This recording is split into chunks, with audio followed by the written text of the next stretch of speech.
আইপিএলে চেইনের জার্সি গায়ে চড়াবেন বিশ্বসেরা অলরাউন্ডার সাকিব আল হাসান।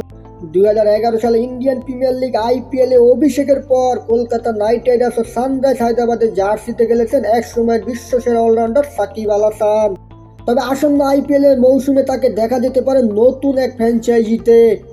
সম্প্রতি নিজেদের অফিসিয়াল ফেসবুক পেজে রহস্যময় একটি পোস্ট করেছে চেন্নাই সুপার কিংস, যাতে তারা রবীন্দ্র জাদেজার একটি ছবির সঙ্গে আরেকটি ছবির শ্যাডো জুড়ে দিয়েছেন। আর সেই শ্যাডোটি সাকিবের বলে ধারণা করছেন নেটিজেনরা। পোস্টে লেখা, কে হতে পারে জাদেজার যমজ অলরাউন্ডার? এবারের আইপিএলের নিলামে সাকিবের ভিত্তিমূল্য ধরা হয়েছে 1 কোটি রুপি। দেশের হয়ে আপাতত মাঠে নামা হচ্ছে না সাকিবের, তাই বিভিন্ন ফ্র্যাঞ্চাইজি লিগের মাধ্যমে নিজেকে ব্যস্ত রাখতে চান সাকিব আল হাসান। তবে মাঠের ক্রিকেটের সময়টা খুব একটা ভালো না যাওয়ায় আইপিএলে দল পাওয়া নিয়ে শঙ্কা রয়েছে।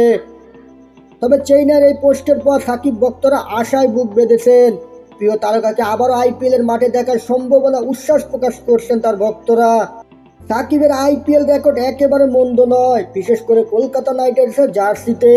নিজের প্রথম কয়েক মৌসুম দলের অপরিহার্য অংশ হয়ে উঠেছিলেন সাকিব আল হাসান। সে সময় কলকাতার হয়ে দুবার শিরোপাও জিতেছেন তিনি।